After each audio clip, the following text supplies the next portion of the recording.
Hey guys, welcome back to Contest Prep University. I'm Joe Klemczewski with Adam Atkinson. We're in episode 4 talking about closed-minded coaches and how this pandemic is revealing exactly, who may or may not yet be ready to be in this industry. And in the last episode, Adam, you started talking about how you've been spending a lot more time on the phone with clients. There is certainly a lot more need for that. Right before we broadcast this, I did a video chat with a client. I sent a video message because she was extremely frustrated, and she was talking about, how this show in June, we don't know if it's going to happen yet or not, and it's a very important pivotal time for her in terms of maintaining her pro status. She's reached out to the organization. They're not responding, and just a lot of things are up in the air. She was incredibly stressed, not knowing what to do, and I had to say, okay, wait a second. This is going to take more than an email response.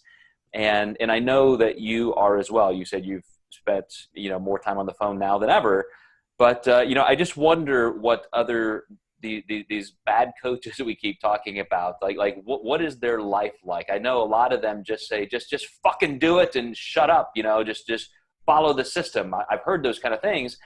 But is that really that common? Are there that many bad coaches out there? Yeah, I think a lot of people, it comes down to what people expect in terms of their lifestyle, and coaching is my lifestyle. So it's not really that big of a shift for me to do extra.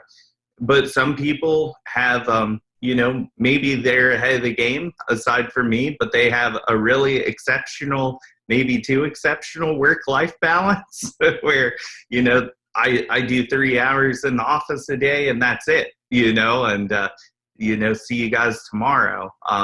I coach from the morning I wake up till the moment I sleep, and I wouldn't have it any other way. And that's why I love the fact that this whole term coach really took off. Way back in the day, 15, 20 years ago in our company, we called our Diet Doc program owners, nutrition consultants, nutrition clinicians, things like that. I come from an allied health background, medical background. So I view our work that way. I view sitting down with a client and working through, their health needs and so forth, a big part of this. But, around 10 years ago, people just started calling themselves coaches. And I didn't like that at first because I thought it just sounded a little bit too pedantic, a little bit too out of that professional realm. But what I really do love about it is that it does give that vibe that you just mentioned.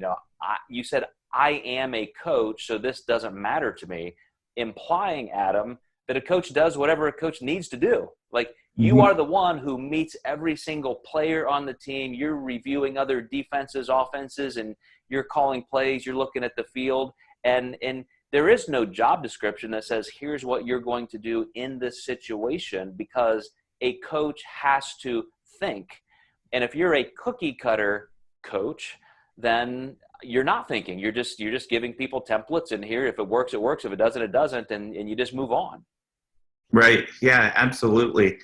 I actually have a client doing 2 cheat meals a week, which I never thought I would do as a coach, but it's working really well for her. And unless we do those, I just can't get her to eat enough. And we dialed back cardio a bit. And I'm always impressed when I pull something out of my hat that's something that I'm almost nearly against to some degree. But I said, I think this is going to really work well for her. She had some cravings as well. We were able to kind of squash those. And her weight is maintaining within 1 to 2 pounds of where we want her for her contest right now. And hers actually is still scheduled for May. We'll see what happens, but I can't believe they haven't canceled it yet. And now's the time we're close enough that we just can't chance saying, well, is this going to happen? We have to say this is happening. Yeah. And again, I just have to say that has to be one of the most indicative things that you as a competitor need to be aware of. If you cannot talk to your coach in a way that is human to human, that is problem solving in nature, and that really gives you an autonomous position in this coaching relationship, a true partnership, then you're in the wrong place. And as I said earlier in the series, Adam, I'm not the kind of guy to pick fights. I don't create enemies. I get along with everybody.